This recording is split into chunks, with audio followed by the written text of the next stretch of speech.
What up, everybody? Pauper MTG with Dan and Rob coming at you with a new deck. I know it's been a month, but we're not dead. We totally had a sweet set, and we went in 3-0. I promise. We didn't lose a single game. And then my mic was disabled for no apparent reason. So we couldn't upload that one unless you wanted to listen to silence and... Subscribe to us on Pauper MTG too for that. Yeah, silent deck techs. Anyway, so we're coming at you with an Emerge list. New mechanic with the new set, Emerge. Yeah, what does Emerge do, Dan? Emerge... let's look at this Wretched Gryff over here. It normally costs 7 for a 3/4 with flying. That's pretty bad, but you can cast it by sacrificing a creature and paying the Emerge cost, reduced by that creature's converted mana cost. So for the Wretched Gryff, it's 5 general, 1 blue. You sack a creature that has a converted mana cost of 5. You only have to pay 1 blue for a 3/4 with flying. Wow. And you draw a card. This guy's like Mole Drifter times a million. Yeah, absolutely. So let's dive right into this one. Here we've got 17 forests. Whoa, that's pretty green. Mostly a green deck, yes. We also have 1 Holdout Settlement.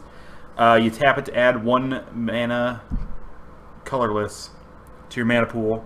Or you can tap it and tap an untapped creature you control to add 1 mana of any color to your mana pool. Just like fan favorite Springleaf Drum. I mean, this is basically, in the right deck, this is kind of like a land that's like almost like a dual super land that doesn't come into play tapped. Yeah, I mean, I don't know why this card doesn't see more play than it does. It seems pretty good to me. When did this one come out? For the last set, I believe. Okay, along gotcha. with our, I mean, I suppose it only really works in a certain deck. Yeah, you need to have creatures, which is sometimes a thing that decks can't do in Pauper. Delver doesn't like this. Blue-black control. Yep. Probably not. No. Anyway. And then we got an island. Just 1. Yeah, you can tutor this thing if you want to cast your Wretched Gryff. Otherwise, whatever. We got Holdout Settlement, and we've got some other stuff for that too. Moving on to the 1-drops, we got 4 Arbor Elf. You tap it to untap a forest. It's 1/1 for 1. Ramps you. Pretty good. We got Utopia Sprawl. When it enters the battlefield and enchants a forest, you choose a color. When the enchanted forest is tapped for mana, its controller adds 1 mana of the chosen color to his or her mana pool.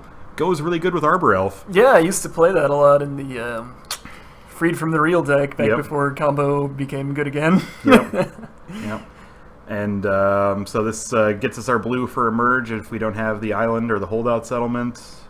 And it ramps us. It's a good card. It's a very good card. It's a very good card. 2-drops, we got 2 Elvish Visionary. When it enters the battlefield, we draw a card. This is a great, it replaces itself in your hand, and it's pretty good to sack for Emerge, too, if you have to. It's basically just a throwaway 1/1 after you get your card out of it.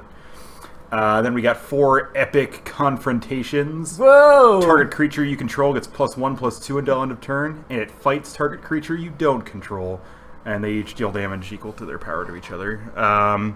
This is about as close to hard removal as you're really going to get in green. Yeah, and I mean, all of our guys are so huge that hopefully we'll be able to profit off of it. Right. Yeah, the +1/+2 wouldn't hurt things either. Like if you need to fight with a Elvish Visionary or something like that. Right. And it's basically just like a shock at that point. Of note, there are versions of this card that are instant speed, however they don't give the power and toughness boosts, so that's why I like Epic Confrontation over one of those, or the Prey Upon card, the 1 mana version of this. Right. So... It's got a sweet name, too. Yeah, epic! No matter the timeline, some legends will endure. Uppercutting a dragon. Or like a crocodile or something, or whatever the fuck that is. Who cares? He's a cool guy. Then we got 4 Grapple with the Past. You put the top 3 cards of your library into your graveyard, and then you can return a creature or land card from your graveyard to your hand. This is pretty good. It's kind of like... Commune with the Gods, stuff like that. Although of note, I noticed on the wording of this, you don't necessarily, even if you whiff on this, as long as you have a creature or land in your graveyard, you can still, before, this card is cast, you can still just do that. Yeah, that's how it works. That's pretty sweet. It's not too bad. I mean, somebody removes your Wretched Gryff, you just snag it right back. Get it right back in your hand. You're sacking dudes, put them in the graveyard, pick them back up again with the grapple. That's amazing. Yeah, it seems okay. I like it. Then we got Sylvan Ranger, enters the battlefield, you Rampant Growth, search for a basic land. Oh no, this just goes to your hand. It Oh, right, well, whatever. Anyway, like Elvish Visionary, good fodder for Emerge, let's throw away 1/1. Scoops the island out of your deck. Yep, or whatever, man. Do what you gotta do. Thins your deck. Exactly, there you go. Yep. Then moving on to the 3-drops, we got 4 Fierce Empath. When it enters the battlefield, you may search your library for a creature card with converted mana cost 6 or greater. Reveal it, put it in your hand, and then shuffle your library. This card says, hey, I really want my Wretched Gryff, and I'm going to get it. Yeah, I mean, this is effectively our other 4 Eldrazi spells right there. Pretty much, yeah. Then we got 2 Pulse of Murasa. This is an instant. Return target creature or land card from a graveyard to its owner's hand, and then you gain 6 life. It's pretty much grapple with the past without the extra dig, and you gain 6 life. It's good against aggro matchups, I guess. I know of some control decks that splash for this card. Mm-hmm. It's a lot better than it seems. 6 life is a pretty big swing. It is, yeah. It's and also the ability to get back a big threat is not the worst thing ever either. Absolutely. Then we got 2 Yavimaya Elder. When it dies, you can search your library for up to 2 basic lands, reveal them, and put them in your hand. And then you can pay 2 to sacrifice it to draw a card. Or you can sacrifice it to Emerge to reduce that Wretched Gryff by 3. And you get 2 lands out of the deal. Yep, and yeah, so this takes you to Value Town. And this guy is the green divination +1. I don't know. Sure. There you go. It's perfect. It's perfect. We got it. Yep. Wonderful. I like the art on this guy. This guy is definitely an elder. It's just like doing his invisible disc jockeying. Yeah. Drops the beat, yeah. Then he drops the Gryff. And then he drops the Gryff, yeah. Anyway, on to 4 drops. We got 3 Llanowar Empath. Enters the battlefield, you scry 2, then reveal the top card of your library. If it's a creature card, you put it into your hand. Searches for creatures, we got a lot of those. I mean, he can cantrip sometimes. I don't know about this. Scrying's pretty good. This was in the deck. Everything in this slot is from the deck list that I stole from Reddit. So. Oh, sure, yeah. I mean, I would never do such a thing. No, we don't do that here. I'm not so sure about the 4-drop slot. I think there are better cards than Llanowar Empath. Okay. But, I mean, I feel like 4-drops, especially because we're ramping so much, we really want a lot of those, because then it really lets us power out fast.